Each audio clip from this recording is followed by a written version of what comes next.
कि हम आने वाले दिनों में ई रिक्शा को इतनी ज़्यादा खुली हम छूट नहीं दे सकते, क्योंकि ऑलरेडी हमने खुली छूट देकर, मैं आपको बार बार बता रहा हूं कि 2020 में इसकी संख्या 200 थी, आज ये 2500 से 3000 हो रहा है, होगी। हमारी ट्रांसपोर्ट दिन ब दिन नीचे जा रही है और ई रिक्शा वाली ट्रांसपोर्ट जो है वो ऊपर जा रही है। जी चलो, शुक्रिया हमारे से बातचीत करने के लिए। जी बहुत बहुत शुक्रिया। आप देख रहे हैं न्यूज़ सर इंडिया और मैं हूं अरफाज अहमद डांग। आज की खास मुलाकात में हमारे साथ मौजूद हैं संजीव चौधरी जी, जनरल सेक्रेटरी आल जम्मू व कश्मीर ट्रांसपोर्ट वेलफेयर एसोसिएशन।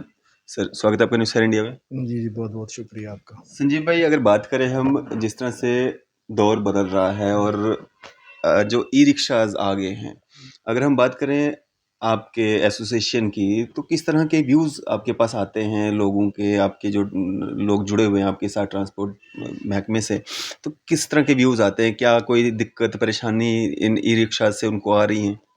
देखिए, सबसे पहले तो मैं आपके चैनल के माध्यम से अपने व्यूवर्स को एक चीज़ मैं क्लियर कर दूं कि हमारे जे.एंड.के यूटी में जो ई रिक्शाज जो प्रमोट हुए थे, जब ये आए थे 2020 में, इनका पहला ई रिक्शा जो था वो आया था। तो उस टाइम कोविड का टाइम था। कोविड से हम बिल्कुल, क्योंकि हमारी जो एग्जिस्टिंग गाड़ियाँ, जो हमारी गाड़ियाँ चलती हैं, वो तो वहाँ पे खड़ी हुई थी, क्योंकि 2-2 साल तक हमारी गाड़ियाँ खड़ी रही। उस टाइम ये ई रिक्शा जो था वो मार्केट में आया था और इसके डीलर्स, जो गिने-चुने डीलर्स थे, इसके बनाए गए थे और इनको सेल की जो परमिशन जो है वो गवर्नमेंट की तरफ से दी गई थी। हमने इस स्टेप को, गवर्नमेंट के स्टेप को हमने वेलकम किया था। हमने कहा चलो ठीक है, ई व्हीकल्स आप लोग ला रहे हैं, लेकिन उसको लाने के लिए आप एक पॉलिसी, एक तरीके से एक स्ट्रेटजी बनाए गवर्नमेंट, जो पॉलिसीज और स्ट्रेटजी दूसरी स्टेट्स और यूटी जो अप्लाई कर रही हैं वो आप भी करें। तो इन्होंने इसका जो ई रिक्शास को चलाने के लिए जो मेन होता है वो आरटीए के अंडर, रीजनल ट्रांसपोर्ट अथॉरिटी होती है, उसके जो चेयरपर्सन मेंबर्स होते हैं, उनके अंडर ही ये रूट्स वगैरह बनाते हैं और उसको ये उसके मीटिंग्स के अंदर ही डिसाइड होता है, आइडेंटिफाइड होते हैं, फिर उसके बाद इनको चलाने के लिए अलो किया जाता है। तो इन्होंने चलाने से पहले जो मार्च की तरफ से इनको गाइडलाइन आई थी, उन्होंने बोला था कि सबसे पहले तो उसको चलाने के लिए first and last mile connectivity के लिए चलाया जाए। मैं एक पॉइंट पे पहले बात करूंगा। बिल्कुल। First and last mile connectivity का मैं बताऊं कि आपको ब्रीफ कर दूं इसका थोड़ा सा। इसमें ये होता है कि जहां पर हमारी गाड़ी एग्जिस्ट नहीं कर रही है, यहाँ पर हमारी मैटाडोर नहीं चल रही, यहाँ पर हमारा जो पुराना ऑटो रिक्शा आप देखते थे मार्केट में ब्लैक कलर का, वो नहीं चल रहा है, बसेस हमारी नहीं चल रही हैं, वहां पर इसको अलो किया जाए। सबसे बड़ी चीज़ है, क्योंकि इसको सरकार ने विदाउट परमिट क्लॉज लाया हुआ है, इसमें इसका कोई परमिट नहीं है। देखिए, अगर आप किसी गाड़ी का परमिट लाते हैं तो परमिट में एक स्पेसिफाई हो जाता है एरिया। मान लो मेरा कोई जम्मू कठुआ का परमिट है, तो मेरे को स्पेसिफाई है कि मेरे को अपनी गाड़ी जम्मू कठुआ में ही अप्लाई करनी है। तो जिस गाड़ी का परमिट ही नहीं है, तो उसके रूट्स को तो आइडेंटिफाई करना पड़ेगा, एक सिस्टम तो बनाना पड़ेगा ना सरकार को, गवर्नमेंट को। तो इन्होंने वो आया था जो प्रमोट हुआ था first and last mile connectivity के लिए, उसका टोटली मैं आपके चैनल के माध्यम से, मुझे कहने में कोई संकोच नहीं है कि 110% उसका जो है वायलेशन हो रहा है और पिछले 2-2.5 साल से इसका वायलेशन जो है वो लगातार हो रहा है। और ये first and last mile connectivity में नहीं चल रहे हैं, ये वहां पे चल रहे हैं जहां पे हमारी गाड़ियां चल रही हैं।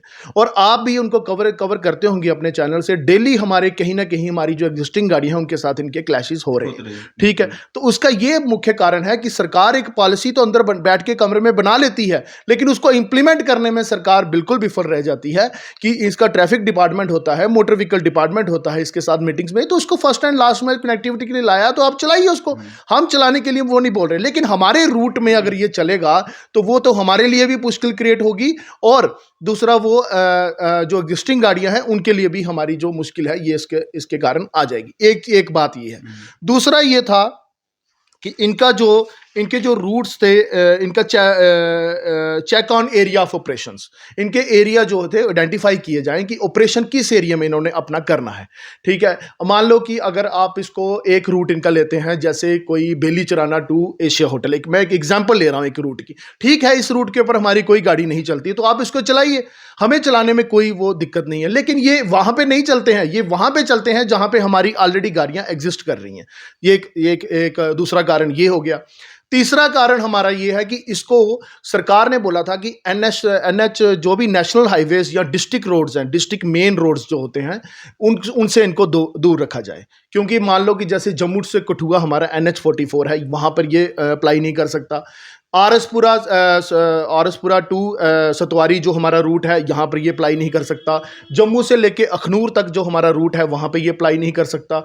तो जहाँ पे हम सर्विस सवारी को दे रहे हैं, हम अपने जो जनरल पब्लिक है उसको हम 2 मिनट 4 मिनट की सर्विस दे रहे हैं, वहाँ पर इनकी क्या नीड पड़ गई कि इनको इतनी गाड़ी जो चलाने के ऊपर इनको जरूरी पड़ गया कि ये ई रिक्शा ही चलाने हैं। तो ये तीसरी मैं आपको ये चीज़ बताई कि तीसरी ये एग्जाम्पल है कि यहाँ पर भी सरकार जो है विफल रहेगी, इनके वो तक नहीं बना पाई। चौथा मेरा पॉइंट सबसे एक और मैं आपको बताऊं कि सबसे पहले ये चीज़ थी जब ये 2020 में आया था, तो गवर्नमेंट की तरफ से जो डीलर्स थे वो बनाए गए थे। डीलर्स इन्होंने गिने चुने 2-4 डीलर, जैसे मैं आपको एग्जांपल दूं, एक मैं अपनी गाड़ियों की एग्जांपल देता हूं। टाटा का आप शोरूम देखते हैं मार्केट में, कमर्शियल गाड़ी जो बेचता है, fair deal Motors and workshop, उसकी एक एजेंसी है। पहले नेशनल गैराज हुआ करती थी, 2 थी। आप भी देखते हैं एएम हुंडई है, 1 होगा या 2 होगा। इसके डीलर्स कितने हैं? इसके डीलर्स कितने सरकार बना रही है? जैसे भी गली गली में, नुक्कड़ नुक्कड़ में लोगों ने अपने जो सब डीलर्स बना दिए हैं और वहां पर उसने गाड़ी बेचनी शुरू कर दी है। ये क्या हो रहा है? कहां कहां से गवर्नमेंट को क्या इसमें बेनिफिट है? पीछे से गवर्नमेंट की कितनी सब्सिडी आ रही है? डीलर्स क्या कर रहा है? 6 महीने में उसका लाइसेंस अप्रूव्ड कराता है, अपनी गाड़ी बेचता है, 6 महीने के बाद वो गायब हो जाता है। तो लोग ई रिक्शा खरीद रहे हैं और उनके पास वो डीलर्स बनाते जा रहे हैं, और बाद में वो ना वो डीलर मिलता है तो ना वो ई रिक्शा उसका बाद में दिखेगा। तो ये क्या क्या क्या सिस्टम चल रहा है? कोई सिस्टम, कोई स्ट्रैटेजी गवर्नमेंट बनाए। मैंने इसका एक बना के रखा हुआ है कि 150 से 200 गाड़ी थी 2020 में। अभी तक ये इनकी 2500 से 3000 गाड़ी जो है इनकी हो चुकी है। तो इसको किस पॉलिसी में चलाया जा रहा है? इसको ओपन पॉलिसी में लिया जा रहा है। ओपन पॉलिसी तो हम इसके लिए कंसीडर करते थे लोड कैरियर पिकअप वैन्स के लिए। ये पिकअप वैन की तरह देखिए, पैसेंजर गाड़ी कोई भी होती है उसको नीड बेस्ड होता है, according to the requirement of the passengers. अगर मान लो किसी फार फ्लंग एरिया में कोई बस भेजनी है या मेटाडोर भेजनी है, तो प्रोसेस क्या होता है मैं आपके चैनल के माध्यम से बताऊं। प्रोसेस ये होता है कि जो कंसर्निंग डिस्ट्रिक्ट्स होते हैं, जो डिस्ट्रिक्ट एडमिनिस्ट्रेशन होती है, उसके बाद एक डेपुटेशन जाता है कि भाई हमें इस जगह पे इस गाड़ी की जरूरत है। तो फिर वो डिस्ट्रिक्ट एडमिनिस्ट्रेशन कंसीडर करता है और वो मोटर व्हीकल डिपार्टमेंट को एक लेटर लिखता है कि भाई आप इस जगह में एक सर्विस भेजिए। तो वो होता है नीड बेस्ड। ये क्या है? ये इनका कौन सा नीड बेस्ड हो रहा है? जिसका मन चलता करता है वो सुबह जाके बैंक में जाता है, अपना एक फॉर्म भरता है, उसकी गली में एक वो डीलर खुला हुआ है, डीलर जाके उसको गाड़ी बेच देता है, वो गाड़ी चलानी शुरू कर देता है, आके वो हमारी गाड़ी के साथ क्लैश कर रहा है। तो ये सरकार इसको कि कम से कम गवर्नमेंट इसको गंभीरता से ले कि इनको ई रिक्शा को चलाने के लिए जो पॉलिसीज इन्होंने बंद कमरे में जो रूट्स में इन्होंने बनाए हुए हैं उसको कम से कम इंप्लीमेंट तो करवाए। उसको कम से कम इंप्लीमेंट होने चाहिए कि ये रूट्स के ऊपर आपने चलना है, ना उनके बीच में क्लैश हो, ना हमारे बीच में क्लैश हो। तो ये मेरा आपके चैनल के माध्यम से कहने का यही है कि ई रिक्शा को कम से कम सिस्टम से गवर्नमेंट ने चलाना चाहिए। सर, दूसरा आपने कहा कि क्लैशेस जो हैं वो देखने को मिलते हैं। अगर हम ब्लैक ऑटोज़ की बात करें, उनके स्टैंड्स होते हैं और इनका कोई स्टैंड भी नहीं होता है, जहाँ से मर्जी आती है वहाँ से सवारी उठा लेते हैं। देखिए, सबसे बड़ी बहुत अच्छा सवाल आपने पूछा। मैं आपको बताऊं, जो ब्लैक कलर का ऑटो होता है उसका जो परमिट है, उसकी परमिट होता है, उसको विदिन 15 किलोमीटर रेडियस में उसको अप्लाई करने के लिए सरकार जो है, जो एसटीओ और आरटी है, उसको अलो करती है। उसका ब्रीफ डिस्क्रिप्शन ऑफ जो रूट परमिट है उसको पूरा मेंशन किया जाता है कि भाई आप इस एरिया में अपनी गाड़ी चला सकते हैं। तो उसके तरह जो ई रिक्शा है, इसका तो परमिट है ही नहीं। इसके तो रूट्स जो है वो आरटीए ने बनाने हैं। आरटीए ने बनाने नहीं है, उसको इंप्लीमेंट भी करना है। तो यही मेरा आपसे कहने का, मैं यही चीज़ आपको हाईलाइट करना चाहता था आपके चैनल के माध्यम से कि सरकार इस तरह के जो रूट्स है वो बनाए, इस तरह का सिस्टम बनाए, लेकिन उसको इंप्लीमेंट करे। अब देखो, जिन लोगों ने, मान लो मैंने आने वाले टाइम में ऑटो रिक्शा, आजकल महंगाई का ज़माना है, हमारे ऊपर इतने महंगे हमने गाड़ियाँ खरीदी हैं अभी, और ये आ रही है, इसको हर जगह से आपने इंडिपेंडेंट रखा हुआ है, इसको टैक्सी से इंडिपेंडेंट है, इसको परमिट से इंडिपेंडेंट है, पैसेंजर टैक्स से इंडिपेंडेंट है। तो सरकार टैक्सीज हमारे से इकट्ठे कर रही है और फैसिलिटी दे रही है ई रिक्शास को। तो ये क्या हो रहा है कि हमारा बिजनेस टोटली तबाह हो रहा है इसकी वजह से। जो हमारे जो ऑटो रिक्शा वाले तो छोड़ो, मिनी बस वाले, सारी गाड़ियों वाले इस ई रिक्शा से बहुत ज़्यादा परेशान है, और क्लैशेस आप देख रहे हैं दिन ब दिन बढ़ रहे हैं। और सबसे बड़ी मैं चीज़ आपको बताऊं कि गवर्नमेंट ने क्या रखा हुआ है कि हमारे जो डॉक्यूमेंट्स हैं उसको अपडेट करना पड़ता है। बिल्कुल। हमारी गाड़ी का साल का, अगर मेरी बस की मैं बात करूं एग्जांपल, 2 लाख रुपया हमारी बस का साल का खर्चा होता है, 1.5 से 2 लाख रुपया। अभी इन्होंने थोड़े दिन पहले एक एसओ 653 लाया है, उसमें परमिट की फीस की हाइक की है बहुत ज़्यादा। और हमारे लिए इतने वेरियस टाइप ऑफ टैक्सीज है, तो इसको हर जगह से इंडिपेंडेंट रखा गया है। तो फेयर तो ये हमारे बराबर ही ले रहा है। हर जगह आप मार्केट में कहीं भी पता कर लीजिए, अगर हमारा ऑटो रिक्शा 100 रुपए में जाता है तो ये वहां पे 80-90 रुपए ये भी ले रहा है। हालांकि अभी तक गवर्नमेंट इसके फेयर तक नहीं बना पाई है। जो फेयर इनको नॉर्थ की तरफ से जो आए थे, मैं आपको बताऊं एक चीज, जो नॉर्थ की तरफ से इनको आया था फेयर बनाने का, उसमें यह था कि ₹3 फॉर 1 किलोमीटर, 1 किलोमीटर का आप 3 रुपए सिर्फ हायर कर सकते हैं। लेकिन कोई सिस्टम नहीं है, कोई गाइडलाइंस नहीं है। हमारी जो गाड़ियां हैं उसकी जो बॉडी होती है वहां पे डिस्प्ले होता है कि जम्मू से कठुआ, जम्मू से छंब, हमारा रूट्स जो है वो आइडेंटिफाई, और वहां पे एक स्लिप लगी होती है उसकी बॉडी में। इनकी अभी तक कोई सिस्टम नहीं है। ठीक है, हमने गवर्नमेंट को बोला कि अगर आप इनके परमिट नहीं है, कम से कम इनके ई रिक्शा के ऊपर डिस्प्ले हो जाना चाहिए कि भाई बेली चराना टू एशिया का ये रूट है और वहां पे ये गाड़ी चला रहा है। तो बाद में अगर वो दूसरे रूट में पाया जाता है, वायलेशन करता है, तो उसको गाड़ी को सीज किया जाए। तो इस तरह की पॉलिसीज कोई सरकार लाए, गवर्नमेंट इसको चलाने में सीरियस हो कि अगर इस चीज को चलाना है तो कोई टर्म्स एंड कंडीशन के ऊपर चलाओ। अभी मैं थोड़े दिन पहले मैंने दिल्ली विजिट किया था, मैं आपको बताऊं वहां पर भी ई रिक्शा है, लेकिन सरकार ने क्या किया, वहां पे एक उनका पर्टिकुलर एक सिस्टम बना दिया है, और जहां पर ई रिक्शा को अलो नहीं किया जाता वहां पे ई रिक्शा प्रोहिबिटेड के बड़े बड़े बोर्ड लगा दिए हैं। तो गवर्नमेंट कोई भी चीज लाए, इसका यह मतलब नहीं होता ई व्हीकल्स को प्रमोट करने का कि आप पुरानी ट्रांसपोर्ट को भूल जाओ, नई ट्रांसपोर्ट जो आई है उसको करने के लिए आप उसको बढ़ावा दें और पुरानी ट्रांसपोर्ट खत्म हो जाए।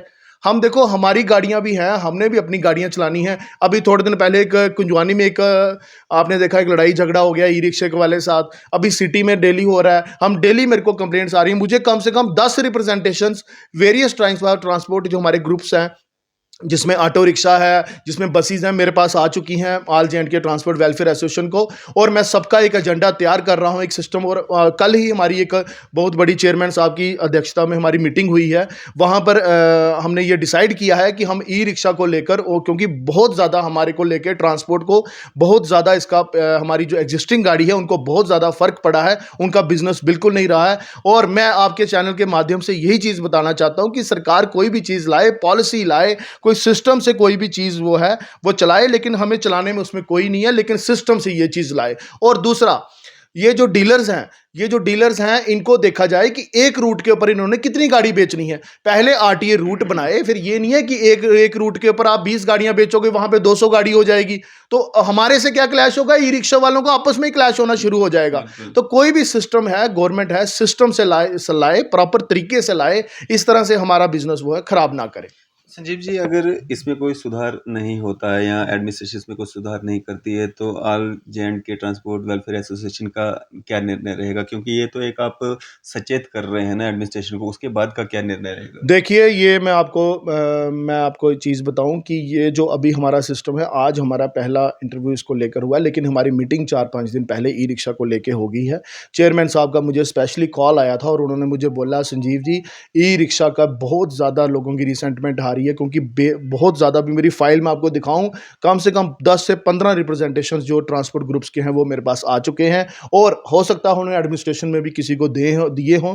अब हम इनका एक मेमोरेंडम तैयार करेंगे और सरकार से हम बात करेंगे। हम गवर्नमेंट को आने वाले हफ्ते में देने जा रहे हैं। अगर गवर्नमेंट ने इसको इम्प्लीमेंट नहीं करवाया जल्दी से जल्दी, तो हमारा ये जो हमारी रिसेंटमेंट है, ये किसी एजुटेशनल पाथ को भी चुन सकती है। और आज की टाइम में हम बिल्कुल फेडअप हो चुके हैं इसके इलीगल ऑपरेशन से।